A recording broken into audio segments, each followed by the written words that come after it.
नमस्कार,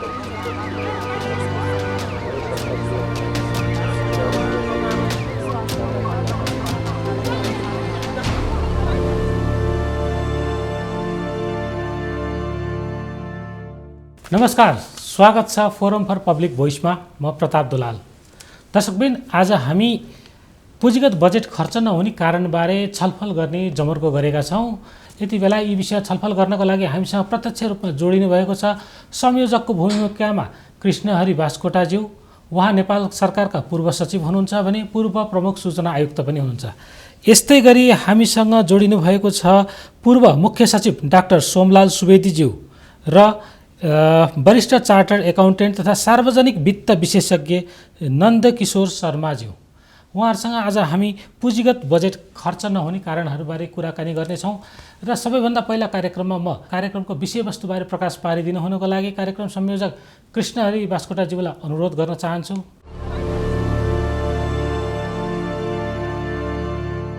आज म पुँजीगत बजेट खर्च नहुने कारणहरूको बारेमा चर्चा गर्दैछु। सङ्घीय सरकारको सधैँको टाउको दुखाइको विषय भनेको पुँजीगत खर्च नहुने नै हो। हाल यो रोग प्रदेश सरकार र स्थानीय तहमा पनि सरेको छ। तलब भत्ता, टिएडी, वैदेशिक भ्रमण, मोटर खरिद, सामाजिक सुरक्षा भत्ता, आर्थिक सहायता, अनुदान, जलपान खर्च लगायतका रकम सधैँ अपुग हुने, तर पुल निर्माण, पुलो मर्मत, सडक कालोपत्री, विद्युतीकरण, पिउने पानीको पाइप बिछ्याउने, स्कुल र स्वास्थ्य चौकीको भवन निर्माण गर्ने जस्ता काम सधैँ अधुरो अपुरो रहने गरेका छन्। स्टेसनले ल्याउने पसल नभाग्ने तर निर्माण व्यवसाय गर्ने ठेकेदार भने भाग्ने गरेका छन्। मोटर मर्मत गर्ने निजी क्षेत्रले जे जस्तो सामान पनि तुरुन्तै स्वदेश वा विदेशबाट मगाउने सक्ने, तर निर्माणको बालुवा, सिमेन्ट, डन्डी, इट्टाको सधैँ अभाव हुने गरेको छ। किन पुँजीगत बजेट खर्च हुँदैन? पुँजीगत खर्च कुन क्षेत्रको खर्च भएको छैन भनी खोतल्दा केही तथ्य हाम्रो अगाडि आउँछ। नेपाल सरकारले वार्षिक बजेट मार्फत करिब 2 दर्जन मेगा आयोजनालाई राष्ट्रिय गौरवको आयोजनामा वर्गीकरण गरेको छ। राष्ट्रिय योजना आयोगले 15औं योजना अवधिमा करिब रु 25 खर्बका 18वटा आयोजनालाई गेम चेन्जर प्रोजेक्ट मानेको छ। यसै गरी अधिकांश पुँजीगत खर्च गर्ने आयोजनामा विकासका साझेदारहरूको आर्थिक सहयोगमा सञ्चालित भइरहेका छन्। यस अतिरिक्त सरकारले उच्च प्राथमिकता P1 मा राखेका आयोजनाहरूकै पुँजीगत बजेट खर्च नहुने विडम्बनाभित्र हामी गुज्रिरहेका छौँ। अब प्रश्न उठ्छ, आखिर पुँजीगत बजेट किन खर्च हुँदैन? पहिलो कुरो, हामी बिना प्री फिजिबिलिटी वा फिजिबिलिटी स्टडीमा वार्षिक बजेटमा रकम विनियोजन गर्छौँ। त्यसपछि बजेट कार्यान्वयन गर्न खोज्दा सम्भव हुने कुरै भएन। कैयौँ महत्त्वकाङ्क्षी योजनामा त फिजिबिलिटी स्टडीमै 3 वर्ष लाग्ने गर्दछ। यस स्थितिमा 3 वर्षकै पुँजीगत बजेट खर्च हुँदैन। यसर्थ सर्वप्रथम आर्थिक र प्राविधिक रूपमा कार्यान्वयन योग्य योजनाहरूको पहिचान गरी प्रोजेक्ट बनाउनुपर्छ। पुँजीगत बजेट खर्च नहुने अर्को कारण योजनाको DPR अर्थात् विस्तृत परियोजना प्रस्ताव नबन्नु पनि हो। यो परियोजना प्रस्ताव बनेपछि खरिद योजना बन्ने गर्छ। सार्वजनिक खरिद ऐनले अनिवार्य रूपमा बिडिङ डकुमेन्ट सहित प्रोक्युरमेन्ट प्लान र योजना कार्यान्वयन गर्न एक्सन प्लान बन्नुपर्ने कुरा निर्देश गरेको छ। तर हामी अचुवामै पुँजीगत बजेट खर्च गर्ने प्रयास गर्छौँ। परिणाम, बजेट विनियोजन भएपछि विस्तृत परियोजना प्रस्ताव तयार गर्न 3 देखि 6 महिना लाग्छ। सार्वजनिक खरिद अनुसार ठेक्कापट्टा लगाउन अर्को 3 महिना जान्छ। जति काम ढिला गर्यो उति स्केलेसन र भेरिएसन अर्डर लिन सकिने ग्राउन्ड बन्दै जान्छ। यसरी नेपालका साना ठुला सबै योजना सेता हात्ती बन्ने गरेका छन्। यसर्थ तिनै तहको सरकारले बजेट विनियोजन गर्नु पूर्व खरिद योजनाका सबै कार्यविधि र कार्यचरणको अनिवार्य रूपमा पालना गरेमा पुँजीगत बजेट खर्च हुने विश्वसनीय वातावरण निर्माण हुन्छ। राजनैतिक र प्रशासनिक प्रतिबद्धताको अभावमा पनि नेपालमा पुँजीगत बजेट खर्च नहुने गरेको छ। हाम्रो कानुन र व्यवहारलाई निहाल्दा अर्थ मन्त्रालयबाट साउन 1 गते पुँजीगत बजेट खर्च गर्ने अख्तियारी सम्बन्धित मन्त्रालयका सचिवको नाममा जान्छ। कानुनमा त मन्त्रालयका विभागीय मन्त्री खर्चका लागि जिम्मेवार नै हुँदैनन्। यो व्यवस्था, यो प्रणाली ठिक बेठिक के हो कोही बोल्दैनन्। स्वयं राजनैतिक तह नै खर्चमा जिम्मेवार नभएपछि खर्च कम हुनु स्वाभाविकै हो। जुन सचिवको नाममा खर्चको अख्तियारी जान्छ उनले मातहत बजेट वितरण गर्दैमा 2-4 महिना बिताउँछन्। छुट्टै प्रोजेक्ट अफिस खोल्नु पर्ने भए त्यसको खटलपटलमै लामो समय लाग्छ। प्रोजेक्टमा कर्मचारी काजमा खटाउनु पर्ने भए त्यसमा हाम थाप्नै सुरु हुन्छ। केही बजेट त मन्त्रालयले सो वित्तीय अधिकार प्रयोग गरी बाँडफाँड गर्न मिल्ने प्रकृतिको हुन्छ। यस्ता बजेट मन्त्री र सचिवको कमजोरीका कारण 6-8 महिनासम्म अभन्डामै रहन्छ। अर्कोतिर 2-4 महिनामा सचिव, महानिर्देशक र आयोजना प्रमुखको सर्वाङ्ग रोगले मन्त्रालयलाई गाँजेको छ। सारांशमा जुन मन्त्रालयमा मन्त्री, सचिव र माथिका कर्मचारी पुँजीगत बजेट खर्च गर्न, विकास गर्न र राष्ट्र र जनताको सेवा गर्न प्रतिबद्ध छन्, त्यहाँ पुँजीगत बजेट खर्च भएको छ। जुन मन्त्रालयका मन्त्री उद्घाटन गर्न रुचाउने, कर्मचारीसँग झोक्टिने, कामको मेलोमेसो नपाउने छन् र सचिव लगायतका कर्मचारी पनि नाको नमार्ने छन्, त्यहाँ पुँजीगत खर्चको स्थिति सत्यानाश हुन स्वाभाविकै हो। सङ्घीय सरकार, प्रदेश सरकार र स्थानीय तहले वार्षिक बजेटमा छुट्याएको पुँजीगत बजेट खर्च नहुने कारण असहयोगी चरित्र पनि हो। यसमा सर्वप्रथम निर्माण व्यवसायी मुख्य जिम्मेवार छन्। ठेक्कापट्टा हात पार्ने, त्यसपछि हात बाँधेर बस्ने यिनको प्रवृत्ति छ। 1 करोडको अनुमान गरिएको निर्माण 40 लाखमा गर्छु भने ठेक्का लिनेको हालत के होला, सो त अनुमान गर्न सकिन्छ। ठेक्का हात परेपछि उपकरण र निर्माण सामग्री खरिद गर्न मोबिलाइजेसन बापत 20% रकम एडभान्स खाइन्छ। यो रकम लिएर प्रतिबद्धता अनुरूप निर्माण सामग्री र उपकरणको प्रबन्ध नगरेपछि हालत के होला। अर्कोतिर राजनीतिक भाग बन्न नमिल्दा पनि कथित जनताको नाममा योजना सञ्चालनमा बाधा पुर्याइन्छ। एकपटक मेलम्ची आयोजनामा 1.5 दर्जनसम्म ताला लागेको थियो। यसै सन्दर्भमा लाभ पुग्ने जनता पनि मुआवजा लगायतको नाममा राज्य दोहन गर्न परेका छन्। कौडीको मूल्यमा नबुझ्ने जग्गाको लाख र करोडमा मूल्याङ्कन गरेर दबाब दिइन्छ। ठेकेदार देख्ने बित्तिकै बा समूह, भाइ समूह चन्दा माग्न आइपुग्छन्। बाटो, स्कुल, मेला कुनै ठेकेदारले स्थानीय तहमा सञ्चालन गरिदिनु परेपछि निर्माणको गुणस्तरको वास्तव हुनुपर्ने जनताको हालत के होला, यो स्वतः अनुमान गर्न सकिने विषय हो। यसरी नेता, प्रशासक, निर्माण व्यवसायी र आम जनताको सोचमा सकारात्मक परिवर्तन आएपछि मात्रै पुँजीगत खर्च अपेक्षित मात्रामा हुन सक्छ। अन्त्यमा पुँजीगत खर्चलाई दण्ड र पुरस्कारसँग आबद्ध नगरी अपेक्षित परिणाम नआउने कुरा ठोकुवा साथ भन्न सकिन्छ। जुन मन्त्रालयले अपेक्षित रूपमा पुँजीगत बजेट खर्च गर्न सक्दैन, तत् मन्त्रालयका मन्त्री सो पदबाट हट्ने र सचिवलाई भविष्यमा कुनै पनि जिम्मेवारी नदिने गरी कालो सूचीमा राख्ने प्रणाली आरम्भ गर्न जरुरी छ। यो प्रावधान विभागीय प्रमुख, कार्य प्रमुख र आयोजना प्रमुख पनि लागू हुनेछ।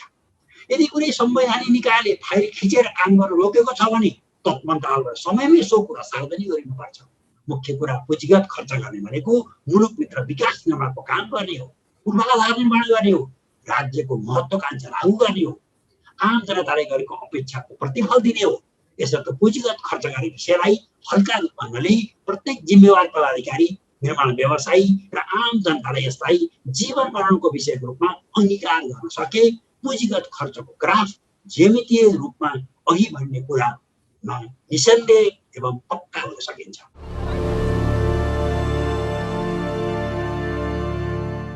धन्यवाद। यहाँले कार्यक्रमको विषयवस्तुमा प्रकाश पारिदिनु भयो।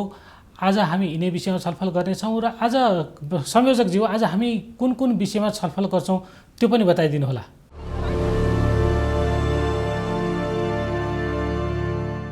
मैले आजको हाम्रो प्यानलको विषयमा ठुलो एउटा गर्व अनुभूति गरेको छु।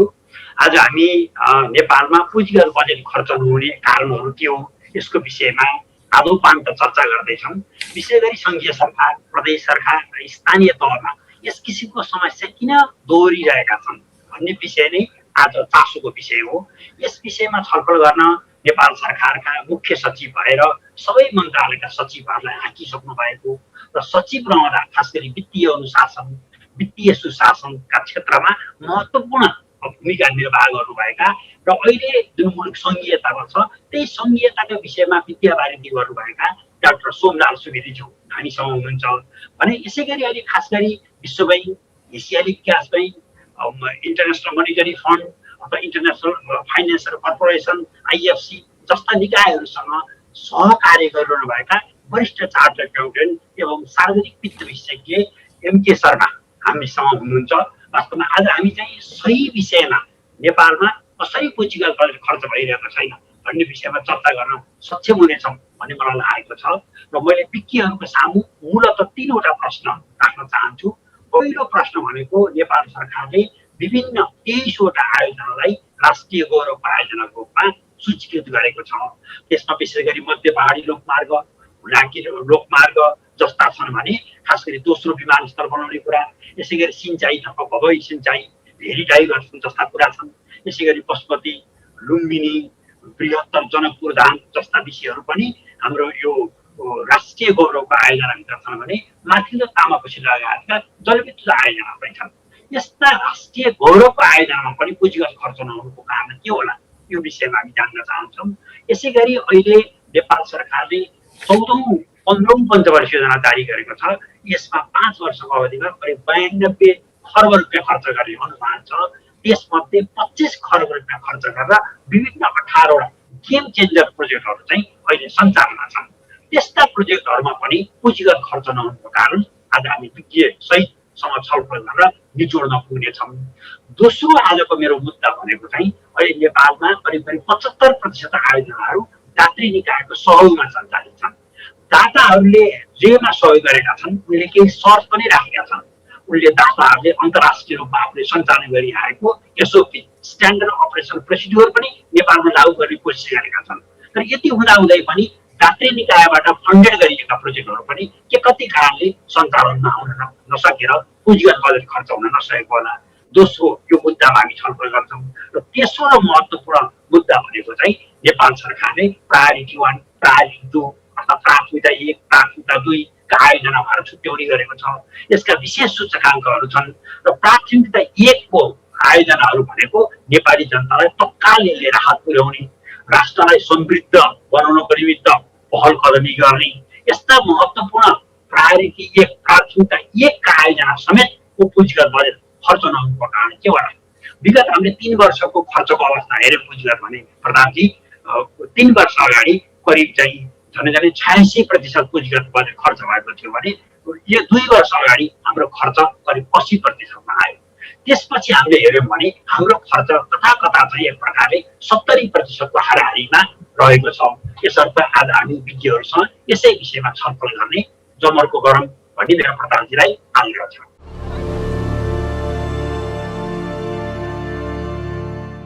धन्यवाद कार्यक्रम संयोजकज्यू, यहाँले महत्त्वपूर्ण विषयहरू उठान गर्नुभएको छ। आज हामी यिनै विषयमा कुराकानी गर्नेछौँ। र सबैभन्दा पहिला मैले सोमलाल सुवेदीज्यूलाई प्रश्न गर्न चाहेँ। मैले हरेक वर्ष बजेटको पुँजीगत खर्च निराशाजनक हुने गरेको छ र आगामी वर्ष यसलाई सुधार गर्ने भन्दै सरकारी लक्ष्यहरू बारम्बार पेश गरिन्छ र त्यस्ता खालका भाषणहरू पनि आउने गरेका छन्। तर यो प्रवृत्ति राष्ट्रिय गौरवका आयोजना गेम चेन्जर प्रोजेक्टहरूमा पनि उत्तिकै देखिएको छ। के कारणले होला यस्ता समस्या बारम्बार देखिने र यसलाई समाधान गर्ने उपाय के हुन सक्छ होला सोमलाल सुवेदीज्यू? पुँजीगत खर्च किन भएन भन्ने कुराको सुरुवात चाहिँ हाम्रो योजना प्रणालीबाट सुरु गर्नुपर्छ। विनियोजन गर्दा हामी कति तयारी गर्छौँ भन्ने कुरा महत्त्वपूर्ण हो। र सबैले विनियोजनको बेलामा बजेट धेरै प्राप्त गर्नु खोज्ने, खर्च गर्ने बेलामा त्यति ध्यान पुर्याउन नसक्ने एउटा समस्या हो भने अर्को चाहिँ प्राविधिक तयारी बिना चाहिँ फाइनान्स फर्स्ट मोडलमा चाहिँ बजेट विनियोजन हुने त्यो अनि जनशक्ति कहाँ छ त्यो पनि थाहा छैन।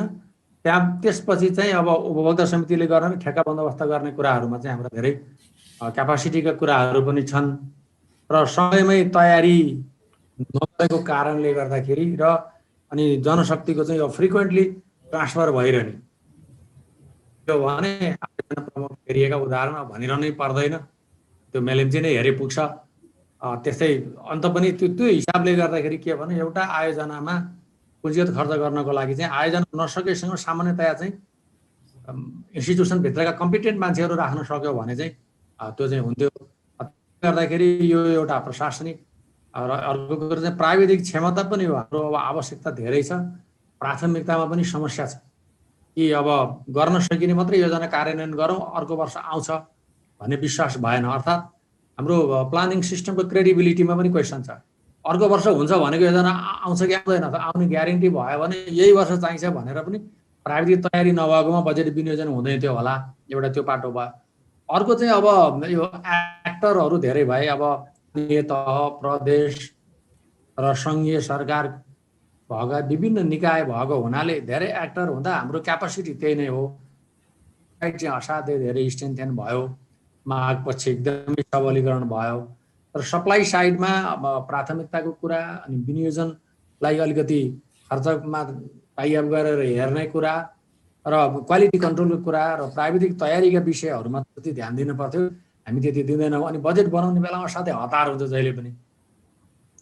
बजेट सिलिङ दिने बेलामा इम्प्लिमेन्टेसनको कुरालाई कति हेर्छौँ त्यो एक प्रश्न छ। किनभने हरेक मन्त्रालयको बजेट आए अब ठुला योजना परेको अवस्था बाहेक चाहिँ 10% इन्क्रिमेन्टल हुने अवस्था छ। त्यसैले यो हिसाबले हेर्दाखेरि के हो भने बजेट हाम्रो चाहिँ यो पुँजीगत खर्चले चाहिँ जति मात्रामा प्रतिफल दिन पर्थ्यो दिन सकिरहेको चाहिँ छैन। हजुर धन्यवाद। नन्दकिशोर शर्माज्यू, यो पुँजीगत खर्च नहुने रोग त नेपालको अलि पुरानै पनि भइसकेको छ। यो पछिल्ला केही वर्ष मात्र होइन, यो लामो इतिहास छ यस्तो हुने गरेको। यस्ता पुँजीगत खर्चहरू जुन मुलुक विकासका मेरुदण्ड मानिन्छ, पुँजीगत खर्च नहुँदा के कस्ता असरहरू पर्छन् होला? धन्यवाद प्रतापजी। यो जुन अहिले हाम्रो पुँजीगत खर्चको जुन नेपालको सिस्टममा जुन एउटा एक्जिक्युसनको रेट जुन छ त्यो अलिकति निराशाजनक छ। त्यो निराशाजनकको कारणले गर्दाखेरि हुन त हामीले धेरै सपनाहरू देख्ने गर्छौँ। अहिले हाम्रो सम्माननीय प्रधानमन्त्रीज्यूले पनि समृद्ध नेपाल सुखी नेपालीको एउटा दीर्घकालीन सोचको आधारमा हामी अगाडि बढ्नुपर्छ भन्ने जुन एउटा अवधारणा ल्याउनु भएको छ, त्यो अवधारणा सोच एकदमै राम्रो हो। राम्रो सोचको साथसाथै अब त्यसलाई भनौँ न मूर्त रूप दिनको लागि हामीले जुन क्रियाकलापहरू गर्नुपर्ने हो त्यो क्रियाकलापतर्फ वास्तवमा भन्ने हो भने यहाँले अघि भने जस्तै गरेर केही प्रयासहरू भएका छन्, नभएका होइनन्। तर पनि यो क्यापिटल एक्सपेन्डिचरको जुन एक्जिक्युसनको रेट छ त्यो गर्नको लागि हामीले यसका 3टा जुन मूलभूत स्टेजेसहरू जुन छन् त्यो स्टेजेसहरूमै कहाँनेरि कमी कमजोरी छ भन्ने खालको एउटा डायग्नोस्टिक गर्नुपर्ने अवस्था देखिन्छ।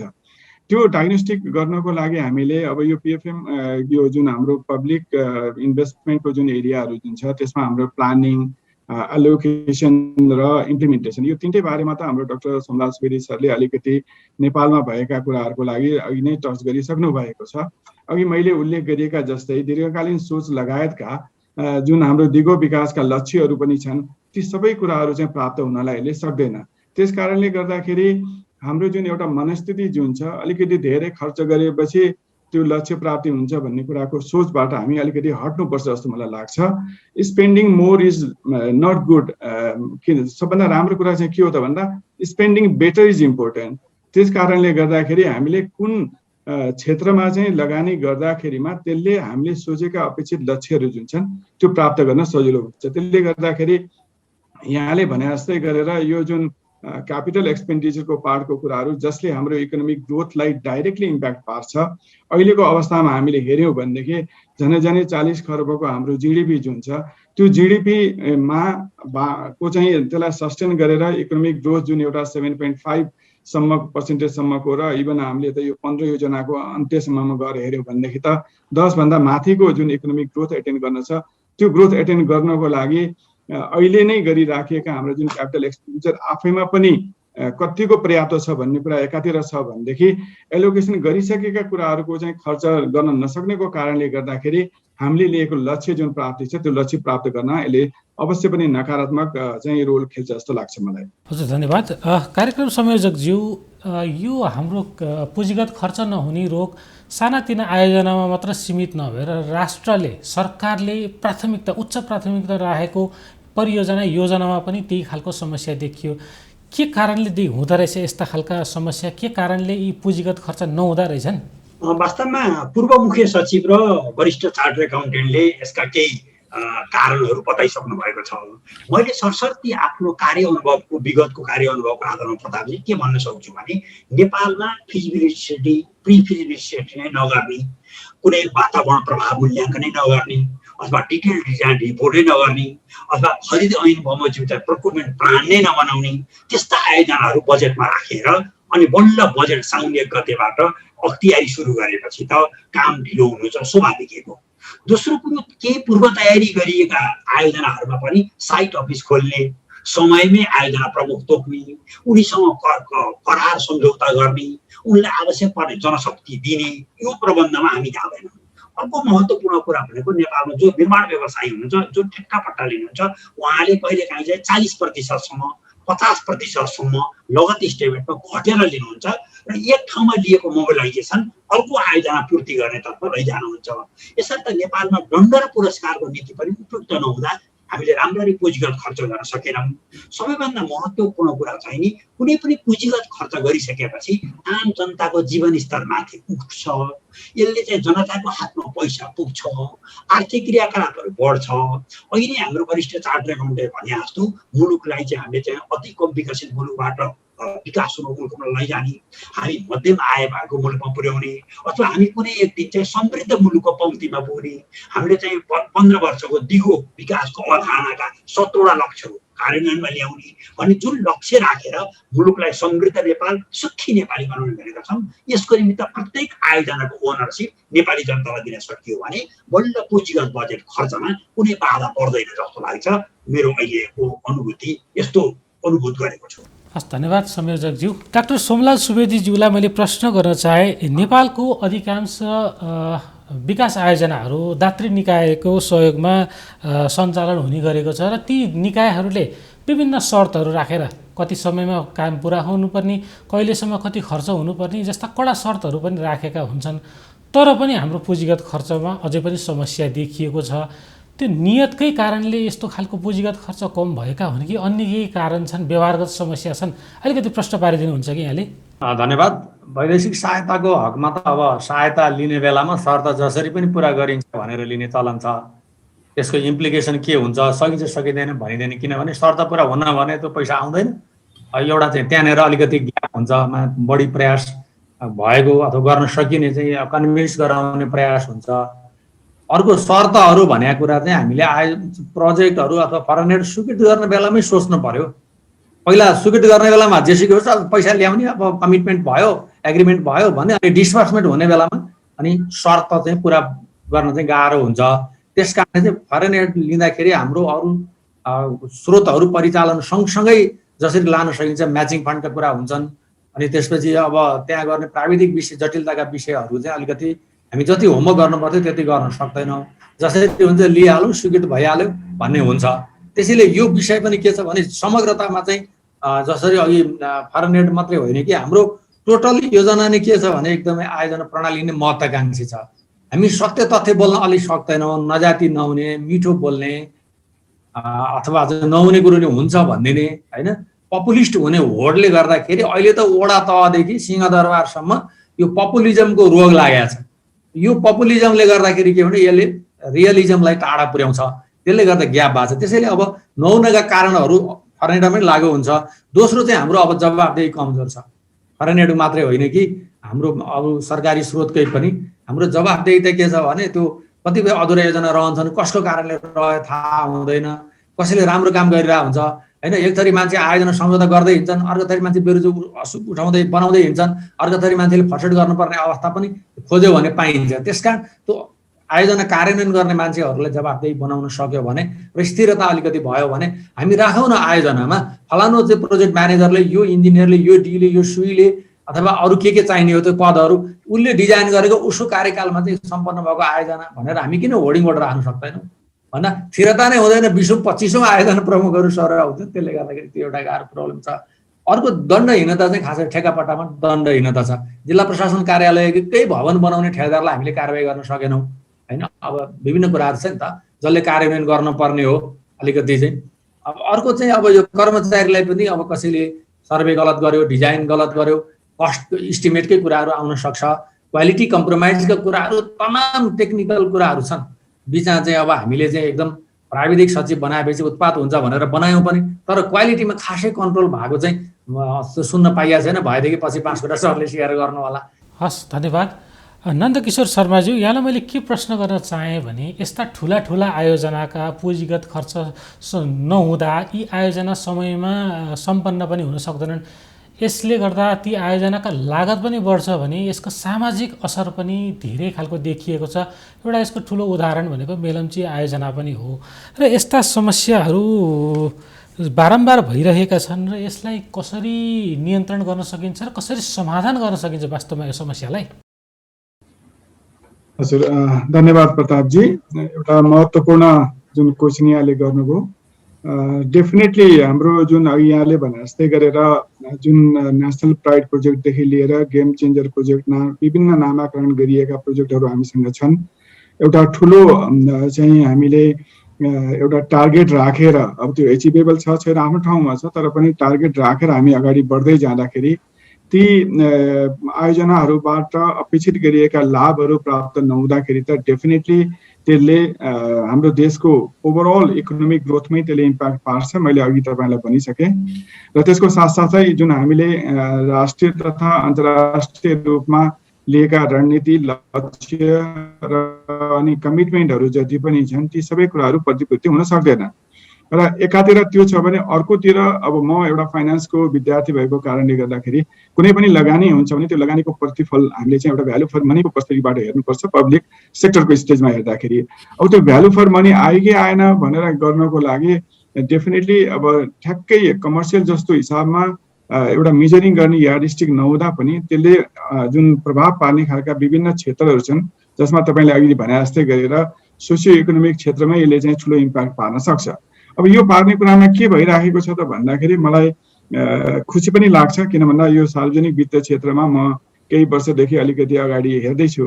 त्यो हेर्दाखेरिकोमा अहिले सबभन्दा महत्त्वपूर्ण रूपमा हामीले मैले अघि भने जस्तै गरेर त्यो जुन 3टा स्टेज छ त्यो 3टा स्टेजमै हामीले अलिकति प्रभावकारी ढङ्गबाट एउटा सुधारका प्रयासहरू गर्नुपर्ने हुन्छ। त्यो प्रयासमा नेपाल सरकार अर्थ मन्त्रालय लागिरहेको मैले पाएको छु र त्यसको एउटा ज्वलन्त उदाहरण भनेको अहिलेको हाम्रो जुन यो financial procedures and accountability act 2076 जुन आएको छ, आर्थिक कार्यविधि तथा चाहिँ उत्तरदायित्व ऐन। अब यो वित्तीय उत्तरदायित्व ऐन, यसमा 2-4 कुराहरू चाहिँ राम्रा कुराहरू समावेश भएका छन्। अब त्यसलाई चाहिँ लिगल्ली नै बाइन्डिङ गर्नको लागि त्यो अघि मैले भनेको आर्थिक कार्यविधि तथा वित्तीय उत्तरदायित्व ऐनले यो व्यवस्था गरेको छ। अब त्यसको सँगसँगै जुन मध्यमकालीन खर्च संरचना जुन एमटीएफ प्रोसेसलाई पनि अहिले जुन बाध्यात्मक बनाइएको छ, धेरै अगाडि सुरु गरेको भयो नि, बिचमा यसले स्ल्याक गरेको थियो र लास्ट 3 वर्षदेखि यसलाई अगाडि हामी बढाउँदैछौँ। तर समस्या कहाँनिर छ त भन्दाखेरि मध्यमकालीन खर्च संरचनामा एउटा मन्त्रालयले यो आवधिक योजनामा भएका योजनाहरूलाई समेत समय लिएर आफ्नो खर्चको चाहिँ जुन प्रोजेक्सन गर्नुपर्ने थियो त्यो प्रोजेक्सन चाहिँ कस्तो भइराखेको छ त भन्दाखेरि रियलिस्टिक भन्दा धेरै पर भएको छ। एउटा अध्ययनबाट के देखिन्छ त भन्दाखेरि मैले पनि यसो एउटा विश्लेषण गर्ने कोसिस गरेको थिएँ। त्यो देख्दाखेरि यो वर्ष हामीले चाहिँ बजेट बनाउँदाखेरि यो वर्षको बजेट त एउटा सिलिङ अन्तर्गत रहेर बनायौँ हामीले, र 2 वर्षको जुन हामीले प्रक्षेपण गर्नुपर्ने छ त्यो प्रक्षेपण अति नै महत्त्वाकांक्षी गरेर अहिले राख्दै हालौँ, परे पर्छ परे पर्दैन भने जस्तो, नपरे पर्दैन भने जस्तो खालको गरेर एमाउन्ट राख्ने चलन छ। र त्यसमा के देखिएको छ त भन्दा 75-76 को हामीले यदि एमटीएफ हेऱ्यौँ र आज 78-79 को एमटीएफ हेर्न, 77-78 को एमटीएफ हेर्न आइपुग्यौँ भनेदेखि यो 3 वर्षमा के देखिएको छ त भन्दा हामीले प्रोजेक्सन गरिएका जुन अघिल्लो आउँदा 2 वर्षहरूको जुन प्रक्षेपण छ त्यसमा 25देखि 50% सम्मको चाहिँ कटौती भएर आएको देखिन्छ। भनेपछि त्यो एमटीएफ एउटा संरचना खाका जुन हामीले तयार गर्यौँ जसले हामीलाई हाम्रो खर्च गर्ने क्यापासिटीमा चाहिँ र अनि इभन प्लानिङदेखि एक्जिक्युसनसम्मको कुराहरूलाई निर्देशित गर्छ भन्ने लागेको थियो, तर त्यसैमा पनि हामी चुकिरहेको अवस्था छ।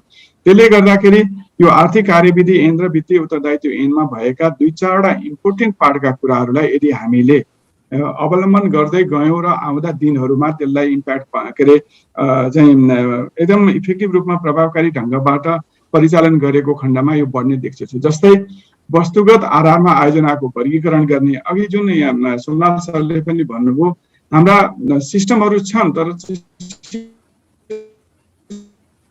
कस्ता छन् त भन्दाखेरि धेरै कुराहरूमा सब्जेक्टिभ कुराहरूले चाहिँ पुरा नभएर अलिकति वस्तुगत रूपमा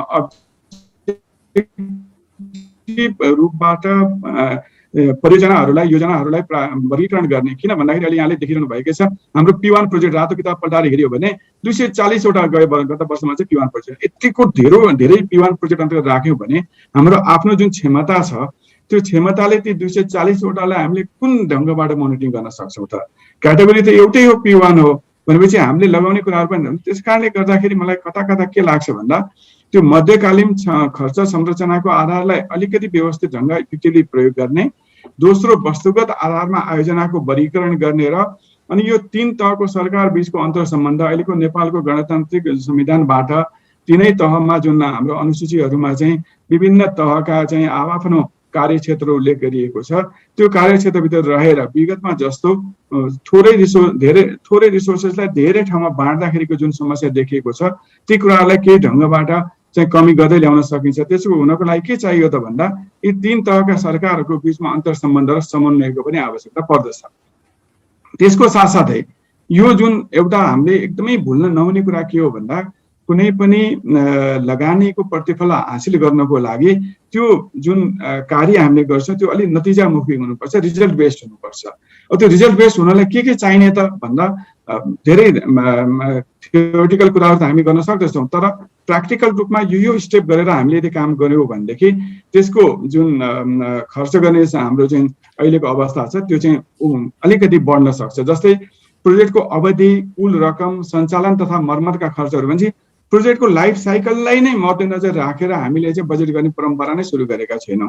हामीले एउटा प्रोजेक्ट संरचना आउटपुटको रूपमा चाहिँ कति लाग्दछ भन्ने कुरा गर्छौँ, त्यस पछाडि त्यसलाई जुन सञ्चालनमा ल्याउनको लागि त्यसमा एसोसिएटेड भएका मर्मत सम्हारका खर्चहरू जुनहरू पनि हुन्छन् त्यो प्रोजेक्ट लाइफ साइकल भित्रका कुराहरूलाई चाहिँ हामीले संलग्न गर्न सक्ने खालको चाहिँ हामीसँग त्यस्तो खालको प्रोजेक्सन हुनु जरुरी हुन्छ। र अनि अब त्यो जुन बजेट हामीले पारित गर्छौँ, एउटा विडम्बना कुरा के छ त भन्दा यो जुन नेसनल प्लान जुन हामीसँग हुन्छ 15 योजना, त्यसपछि राष्ट्रिय योजना आयोगले वार्षिक योजना बनाउँछ, त्यसपछि अर्थ मन्त्रालयले बजेट बनाउँछ।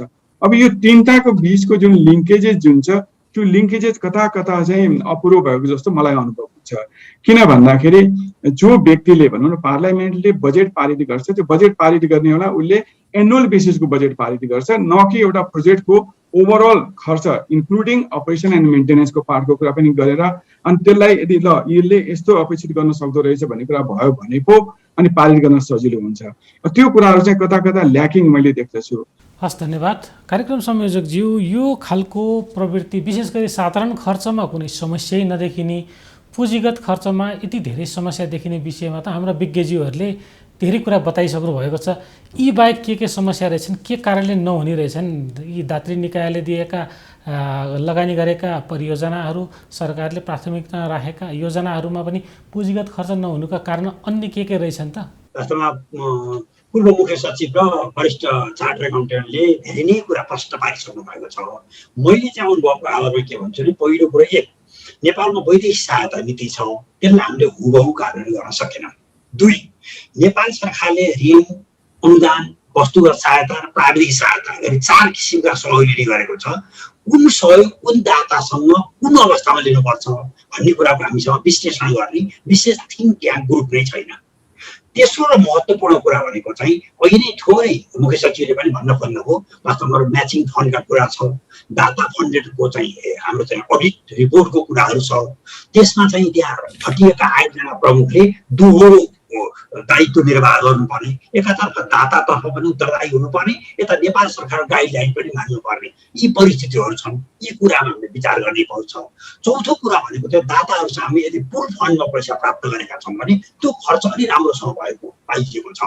पाँचौँ कुरा भनेको हामीले अर्थ मन्त्रालयमा वैदेशिक सहायता महासहायता खोल्यौँ, तर वैदेशिक सहायता विभाग आजसम्म खोल्न सकेनौँ। वास्तवमा यसको कार्यान्वयनको निमित्त अहिले वरिष्ठ चार्टर एकाउन्टेन्टले भन्दै हुन्थ्यो, हाम्रो सम्पत्ति व्यवस्थापनको निमित्त अब हामीले बिस्तारै विभाग खोल्नुपर्ने अवस्था आएको, त्यसमा केही प्रक्रिया अगाडि बढेको जस्तै गरी अब हामीले दाताहरूले दिएको रकमको पनि हामीले विशेष विभाग खडा गर्नुपर्छ ताकि दाताको बिचमा पनि कन्फ्लिक्ट नआउने अवस्था हामीले सिर्जना गर्नै पर्छ। र मुख्य कुरो दाताले दिएको रकममा चाहिँ अहिले हामीले पेरिसको एउटा सम्मेलनपछि अहिले आइटी बेस्ड मोनिटरिङ सिस्टममा गएका छौँ। यसमा हामीले राम्ररी नै यसलाई प्रयोग गर्नुपर्छ। र सबैभन्दा महत्त्वपूर्ण कुरा, दाताहरूसँग चाहिँ हामीले जे काम गर्छौँ, जे सहायता लिन्छौँ त्यसलाई उच्च महत्त्व, उच्च प्राथमिकता दिएर त्यसमा जुनसुकै सरकार आए पनि समान रूपमा राजनैतिक सरकार परिवर्तन हुँदैमा दाताले दिएको सहयोगको परिचालना कुनै फर्क नआउने काम गर्नुपर्छ। र अन्त्यमा हामीले चाहिँ प्रत्येक 5-5 वर्षमा कुन दातासँग के रकम लिए र त्यसको प्रभाव के पर्यो र प्रत्येक 5 वर्षमा हामीले चाहिँ यसको प्रभाव मूल्याङ्कन गर्दै भएका गल्तीहरूलाई सुधार्दै अगाडि बढ्न सकियो भने बल्ल अन्तर्राष्ट्रिय क्षेत्रमा दात्री निकायप्रति नेपालको विश्वसनीयता कायम गर्न हामी सफल हुन्छौँ। हस्, धन्यवाद संयोजकज्यू।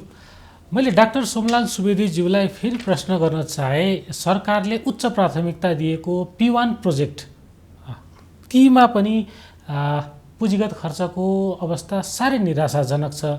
यो प्रवृत्तिलाई यहाँले कसरी विश्लेषण गर्नुहुन्छ, के भन्नुहुन्छ यो प्रवृत्तिलाई? P1 को कुरा अघि पनि कुरा आइसकेको छ। P1 मै 240 वटा भइसकेपछि त अब प्रयास के हुने हो भने आयोजनाको वर्गीकरण गर्दाखेरि नै सकेसम्म P1 मा राख्न पायो भने बजेट सुनिश्चित हुन्छ भनेर त्यो मापदण्डलाई डिरेल गर्ने प्रयासहरू भए र त्यहाँ चाहिँ त्यसलाई पूर्णतः पालना गरिएन भन, अब नेगेटिभ ल्याङ्ग्वेज किन भनेर पालना गराउन कठिनाइ भयो विभिन्न कारणले। त्यहाँ पोलिटिकल प्रेसर हुन्छ, एडमिनिस्ट्रेटिभ हुन्छ हैन, मान्छेको आफ्नो इन्ट्रेस्ट हुन्छन्, हिडन इन्ट्रेस्ट होला, थुप्रो कुरा होला। त्यस कारणले गर्दा पहिलो कुरो त वर्गीकरणमा हामीले चाहिँ धेरै योजना राख्यौँ, त्यसलाई हामीले इन्डिकेटर बेस्ड मोनिटरिङ गरेर यो हुन्न भन्ने सकेनौँ। अनि 20औं वर्षसम्म रहँदाखेरि किन परिवर्तन गरेनौँ फेरि, त्यो पनि हामीले गर्न सकेनौँ। किन भनेदेखि त्यो त प्लानिङ कमिसनले गर्ने हो, प्लानिङ कमिसनले चाहिँ टेक्निकलिटिजमा चाहिँ ध्यान दिन्छ। अर्को कुरा चाहिँ यो सबै कुरा किन यस्तो हुन्छ त भन्दाखेरि पहिलो कुरा चाहिँ फेरि पनि मैले थपेँ, कानुन र कार्यविधि र प्रक्रियाको परिपालनामा चाहिँ हामीलाई समस्याहरू छन्। त्यो गर्न खोज्दा जटिलता हुन्छ, त्यसलाई छल्ने प्रयास पनि हुन्छ कतिपय अवस्थामा।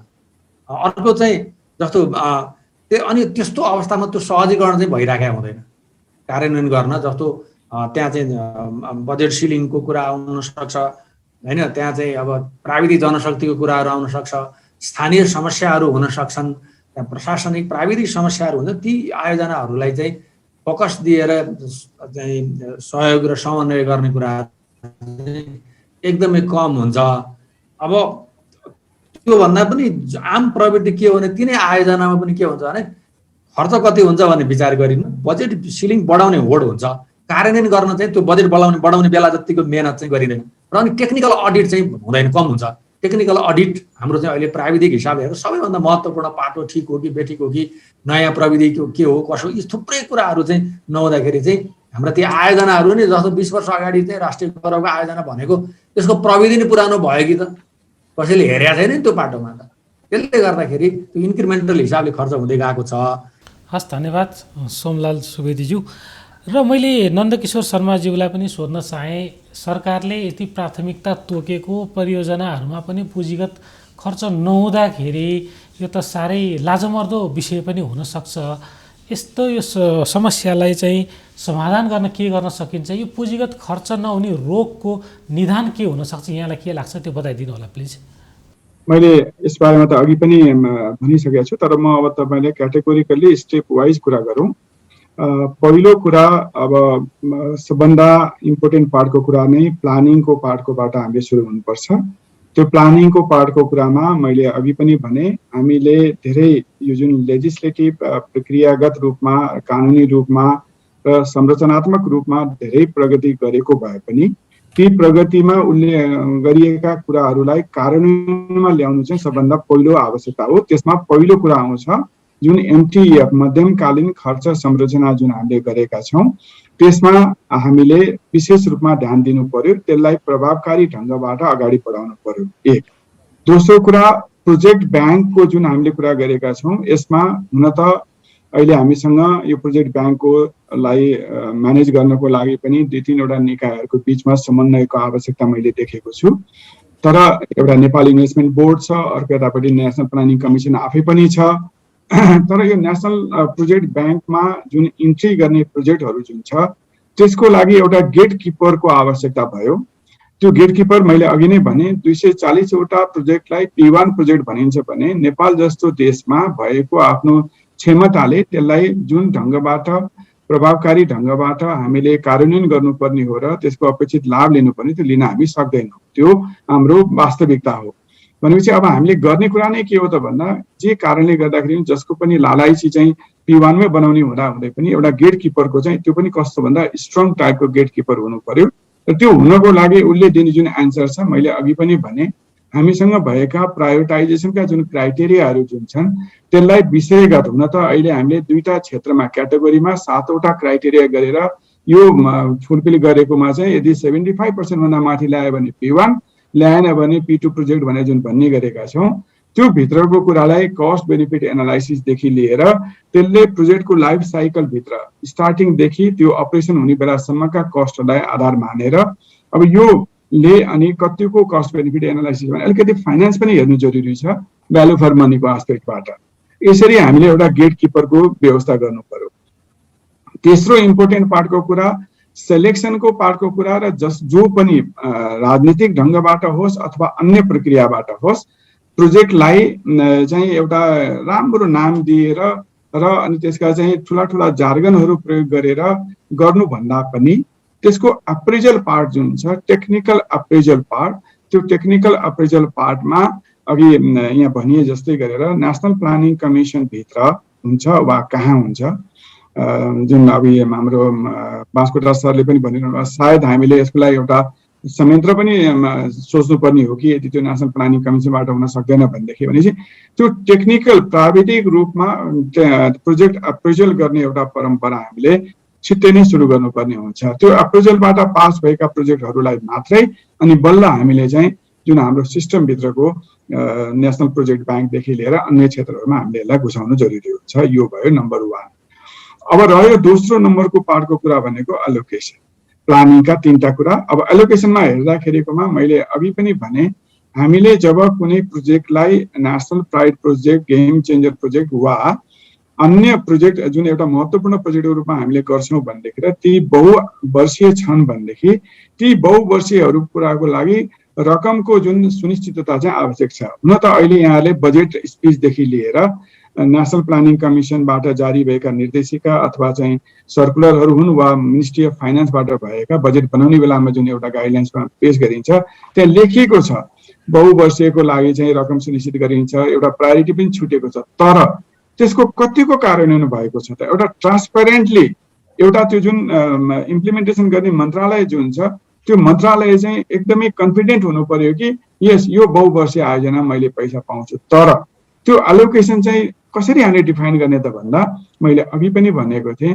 यो एलोकेसनको पार्टको कुरालाई अगाडि बढाउनको लागि हामीले सबभन्दा इम्पोर्टेन्ट पार्टको कुरामा चाहिँ जुन ढङ्गबाट अहिले हामीले एउटा जताततै छर्ने प्रचलन आएको छ, जुन यो संहिता पछाडि त अघि यहाँ कुरा पनि गरिसकियो, प्रदेशमा जानेर चाहिँ स्थानीय तहमा जाने जुन कुराहरू छन् यी सबै पार्टका कुराहरूलाई पनि हामीले अलिकति चाहिँ यसलाई अलि इफेक्टिभ बनाउनु पर्ने संरचनात्मक ढङ्गबाट पनि र त्यसमा जुन प्रयोग हुने एउटा हाम्रो जुन प्रक्रियाहरू जुन छ त्यो प्रक्रियाहरूलाई पनि चुस्त दुरुस्त गर्नुपर्ने चाहिँ मलाई लाग्दछ। त्यस्तै गरेर अब रह्यो थर्ड इम्पोर्टेन्ट पार्टको कुरा डेलिभरी कुरा। एउटा विडम्बना हाम्रो देशमा के छ त भन्दाखेरि यहाँले पनि देखिसक्नुभयो हाम्रो आर्थिक जुन के अरे यो खरिद ऐन जुन छ यो चाहिँ 2 चोटि चाहिँ संशोधनको क्रममा छ। पहिलो भइसकेको छ भने दोस्रो हुँदैछ। तर रुल्स हेर्नुभयो भनेदेखि 10औं चोटि संशोधन भइसकेको छ र विडम्बना के छ भन्दाखेरि अहिले हामीले 2 वर्ष अगाडि हेर्यौँ भने यही 2 वर्षको अवधिमा 5 देखि 7 चोटि हामीले चाहिँ आर्थिक यो खरिद नियमावलीलाई परिवर्तन गरेका छौँ। भनेपछि यो जुन हामीले आफैले बनाएका कानुनहरूको इम्प्लिमेन्टेसनमा पनि के भएर हो त? कि त हाम्रो होमवर्क पुगेन या कहीँ कुनै एउटा इन्फ्लुएन्स आएको कारणबाट परिवर्तन भइराखेको छ। भनेपछि यो जुन कानुनले चाहिँ एउटा प्रोजेक्टलाई अगाडि बढाउनको एफिसिएन्टली अगाडि बढाउनको लागि मद्दत गर्ने कानुनहरू जुन छन् ती कानुनहरूमा पनि एउटा समयानुकूल परिवर्तन आवश्यक छ। तर यति फ्रिक्वेन्टली चेन्ज भएको कारणले गर्दाखेरि त्यहाँ केही न केही समस्याहरू छन् भने अर्को विभिन्न ऐन नियममा हुने जुन कुराहरू जुन छन् मैले अघि पनि भनेको थिएँ हाम्रो प्रिपरेसनको पार्टमा जब हामी विक हुन्छौँ प्रोजेक्ट प्रिपेयर नै नगरिकन अगाडि बढ्ने क्रम छ त्यो क्रमलाई त हामीले प्लानिङबाट रोक्यौँ। तर इम्प्लिमेन्टेसनको पार्टको कुरामा जुन एउटा इम्प्लिमेन्टेसन सेड्युल हामीले जुन बनाउँछौँ त्यो सेड्युलमा के छ त भन्दा अघि भनिए जस्तै पैसा आएपछि बल्ल सुरु गर्ने त्यो होइन नि त।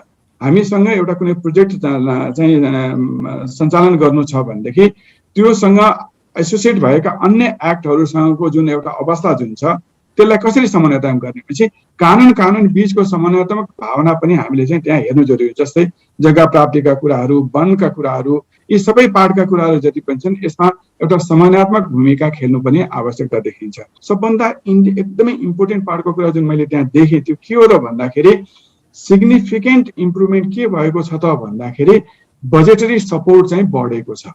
सकारात्मक ढङ्गबाट वैदेशिक स्रोतबाट आउने जुन सहायताहरू जुन छन् हाम्रो बजेटरी सपोर्टबाट आइरहेको अवस्था, त्यसको साथसाथै बजेटरी सपोर्टको साथसाथै अर्को इम्पोर्टेन्ट पार्टको कुरा के पनि देखिएको छ त भन्दाखेरि अन बजेट नै जुन उनीहरूले सपोर्ट गर्ने जुन प्रचलन छ। आउट अफ द ट्रेजरी भन्दा पनि अनबजेटेड सपोर्ट गर्ने रकम पनि उल्लेख्य रूपमा वृद्धि हुँदै गइरहेको अवस्था छ।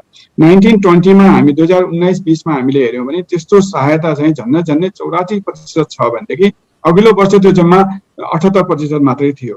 अब यसबाट के देखिन्छ त भन्दाखेरि त्यो हाम्रो जुन सिस्टम जुन छ त्यो सिस्टममा डोनरहरूको एउटा विश्वास बढ्दै गइराखेको र यतापट्टि जुन इम्प्लिमेन्टेसनमा डोनर ड्रिभन प्रोजेक्टको इम्प्लिमेन्टेसनमा देखेका 2-4 समस्याहरू एकदम मूलभूत रूपमा देखिन्छ। एउटा के छ त भन्दा जुन अघि डाक्टर सोमलाल सुवेदी सरले नै भनिसक्नु भएको थियो कि हाम्रो एग्रिमेन्ट गर्ने बेलामा टर्म्स एन्ड कन्डिसन जे पनि हुन्छ भनेर एग्रिमेन्ट गरिदिने वासिङटनमा बसेर अथवा चाहिँ कसरी हुन्छ, तर इम्प्लिमेन्टेसन गर्ने बेलामा चाहिँ ती शर्तहरू पुरा गर्न नसक्ने, जसको कारणले गर्दाखेरि सहायताको एग्रिमेन्ट चाहिँ साइन हुन्छ तर त्यो लोन अथवा ग्रान्ट एग्रिमेन्ट जुन चाहिँ त्यसलाई एक्टिभेट गर्नुपर्ने हो त्यो एक्टिभेट गर्ने शर्तहरू नै कति पुरा गर्न सकिँदैन, जसको कारणले गर्दाखेरि कतिपय प्रोजेक्टहरू चाहिँ डिले चाहिँ सुरुवात भइसकेका। अब डिले सुरुवात एकातिर हुन्छ हाम्रो एडमिनिस्ट्रेटिभ पर्पजले गर्दाखेरि, डोनरको फेरि आफ्नै एउटा चाहिँ विडम्बना छ, उसले आफ्नो प्रोग्रेस देखाउनु पर्छ। हजुर धन्यवाद। कार्यक्रम संयोजकज्यू, यहाँले हाम्रो विज्ञहरूको कुरा सुनिसक्नुभयो। आजको हाम्रो छलफलको विषय पुँजीगत बजेट खर्च नहुने कारणहरूको बारेमा चाहिँ यहाँहरूले विशेष गरी विज्ञज्यूहरूले आफ्ना मतहरू जाहेर गरिसक्नुभयो। यहाँले यी सबै मत सुनिसकेपछि के निष्कर्ष निकाल्नुभयो? आज नेपाल सरकारका पूर्व मुख्य सचिव डाक्टर सोमलाल सुवेदी, त्यसै गरी वरिष्ठ चार्टर्ड एकाउन्टेन्ट एवं सार्वजनिक वित्त विशेषज्ञ नन्दकिशोर शर्मासँग हामीले नेपालमा पुँजीगत बजेट खर्च नहुनका मुख्य कारणका बारेमा चर्चा गऱ्यौँ। प्रतापजी, आज निष्कर्ष स्वरूप मैले नेपाल सरकारलाई के सुझाव दिने विचार गर्ने? पहिलो, नेपालका राष्ट्रिय गौरवको आयोजना र गेम चेन्जर प्रोजेक्टहरूमा किन पुँजीगत खर्च हुँदैन भन्दा पहिलो कुरो त हामीले प्लानिङ सिस्टममा नै सुधार ल्याउनुपर्छ। दोस्रो, एक्टर धेरै भए समन्वयमा हामीले जोड दिनुपर्छ। तेस्रो भनेको हतारमा बजेट ल्याउने र फुर्सदमा कार्यान्वयन गर्ने अवस्थाको अन्त्य गर्नुपर्छ। चौथो भनेको छिटो हामीले रकमान्तर र स्रोतान्तर गर्नु हुँदैन। पाँचौँ कुरा भनेको प्लानिङ, एलोकेसन र इम्प्लिमेन्टेसन, यो बजेटको साइकलमा हामी राम्रैसँग हेरिनुपर्छ। र छैटौँ कुरा भनेको हामी अल्पविकसित मुलुकबाट विकासोन्मुख मुलुकमा र क्रमशः हामी चाहिँ मध्यम आय भएको मुलुकमा र क्रमशः हामी चाहिँ विकसित मुलुकको पङ्क्तिमा पुग्ने जुन लक्ष्य लिएका छौँ त्यसको निमित्त हामीले पुँजीगत बजेट खर्च हुने गरी खास गरी feasibility study, detailed design report र वातावरणीय प्रभाव मूल्याङ्कन भएका आयोजनाहरूलाई मात्रै अगाडि सार्नुपर्छ। मूल कुरो भनेको हामीले कुनै पनि पुँजीगत बजेट खर्च गर्दा त्यसमा लाभ हुने जनतालाई पनि स्वामित्व दिएर उनलाई पनि साथ दिएर अगाडि बढ्नुपर्छ भन्ने सुझाव नै नेपाल सरकार दिन चाहन्छु। दोस्रोको आज हामीले प्रश्न राखेका थियौँ, वास्तवमा वैदेशिक सहायताबाट सञ्चालित आयोजनामा पनि किन पुँजीगत बजेट खर्च हुँदैन? यसको निमित्त वास्तवमा हामी पपुलरिजममा जाने होइन, हामीले क्वालिटी गुणस्तरमा हेर्नुपर्छ। खास गरी जग्गा प्राप्ति भयो कि भएन, वातावरणीय प्रभाव मूल्याङ्कन हेऱ्यो कि हेरेनौँ, हामीले प्लानिङको चाहिँ डिसिप्लिनलाई पालन गरे कि गरेनौँ, यी सबै कुरा हामीले विचार गर्नुपर्छ र छरिएको योजनालाई एकीकृत गरेतर्फ हामी जानुपर्छ। भ्यालु फर मनी हामीले बुझ्नै पर्छ। अहिले नेपाल सरकारले जारी गरेको आर्थिक कार्यान्वयन तथा वित्तीय उत्तरदायित्व ऐनको पूर्ण रूपमा पालना गर्नुपर्छ। एमटिएफलाई हामीले बाध्यात्मक रूपमा सञ्चालनमा ल्याउनुपर्छ। अहिले नेपालमा प्राथमिकता 1 का आयोजना 240 वटा भए, यी अत्याधिक भए, यसर्थ हामी नतिजामुखी भएर अगाडि बढ्नुपर्छ। हामीले बहुवर्षीय योजनामा आगामी वर्षको निमित्त बजेटको सुनिश्चितता गर्नुपर्छ र नगद गतिविधितर्फ हामी अगाडि बढ्नुपर्छ। विशेष गरी दातासँग लिने हामीले अनुदान, ऋण, वस्तुगत सहायता र प्राविधिक सहायता मध्ये नेपाललाई कुन लाभप्रद छ यसको छुट्टै थिङ्क ट्याङ्करले अध्ययन गर्नुपर्छ र पुल फन्डमा आएको रकम प्रभावकारी ढङ्गले खर्च भएको छ यसतर्फ हामीले ध्यान दिनुपर्छ। र अन्त्यमा हामीले दाताबाट जे रकम प्राप्त गर्यौँ त्यसबाट मुलुक निर्माणमा के कस्तो प्रभाव पर्यो यसको प्रत्येक 5-5 वर्षमा प्रभाव मूल्याङ्कन अनिवार्य रूपमा गर्नुपर्छ भनेर नेपाल सरकारलाई सुझाव दिन चाहन्छु। र अन्तिम आजको प्रश्न थियो, प्राथमिकता 1 मा परेका आयोजनामा पनि किन पुँजीगत खर्च हुँदैन? यसमा मुख्य कुरो 70% भन्दा बढी अङ्क नआइकन प्राथमिकता 1 मा आयोजना पर्दैनन्। यसर्थ हामीले कतै मापदण्ड मिचिरहेछौँ कि यो कुरालाई हेर्न पर्छ। दोस्रो, हाम्रो टेक्निकल अडिट साह्रै कम भयो, यो कुरालाई विचार गर्न पर्छ। तेस्रो भनेको बिडिङ गर्दा नै हामीसँग सबै परिपूर्ण चिज छ कि छैन हेर्न पर्छ। चौथो भनेको राजनैतिक तह र प्रशासनिक तह हामी कार्यान्वयनमा पूर्ण रूपमा प्रतिबद्ध हुनुपर्छ।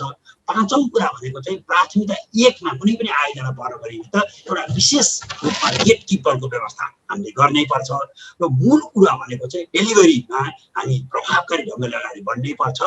अर्को महत्त्वपूर्ण चिज भनेको जति पनि हामी संयन्त्र बनाउँछौँ ती संयन्त्र काममा रोक्ने होइन, सहजकर्ताको रूपमा अगाडि बढ्नुपर्छ। हामीले दाताहरूसँग लिन पर्ने शोध गरेर रकम समयमै लिनुपर्छ। त्यसको निमित्त हामीले राष्ट्रिय प्रणाली बनाएर अगाडि बढ्नुपर्छ भन्ने नै सुझाव नेपाल सरकारलाई प्रस्तुत गर्न चाहन्छु। आजको छलफलको निचोड निष्कर्ष यही नै हो। हस्, धन्यवाद कार्यक्रम संयोजकज्यू। यहाँले आजको छलफलबाट निकालेका यी निष्कर्षहरू महत्त्वपूर्ण रहेछ र यहाँले यी विषय मन्त्रालयलाई सुझाव दिँदा यो कार्यान्वयन हुन सकेमा यसले सकारात्मक परिवर्तन गर्छ भन्ने मैले विश्वास लिएको छु। र आजको यो कार्यक्रमलाई विशेष बनाइदिनको लागि हामीसँग जोडिनुभएका डाक्टर सोमलाल सुवेदीज्यू, नन्दकिशोर शर्माज्यू, यहाँलाई धेरै धेरै धन्यवाद। आजको कार्यक्रम विशेष बनाइदिनु भयो, यहाँले समय दिनुभयो, यहाँलाई धेरै धेरै धन्यवाद। यहाँलाई पनि धन्यवाद। दर्शकबिन, आजको श्रृङ्खलामा हामीले पुँजीगत खर्च हुन नहुने कारणका विषयमा सघन छलफल गऱ्यौँ र हाम्रा विज्ञहरूले यी विषयमा आफ्ना मतहरू जाहेर गर्नुभयो, आफ्नो भनाइहरू राख्नुभयो। यसले आजको श्रृङ्खला विशेष भएको छ भन्ने मैले विश्वास लिएको छु। आजको श्रृङ्खलामा यति नै। सत्य, तथ्य र निष्पक्ष समाचारको लागि हेर्दै रहनुहोला माउन्टेन टेलिभिजन HD। नमस्कार।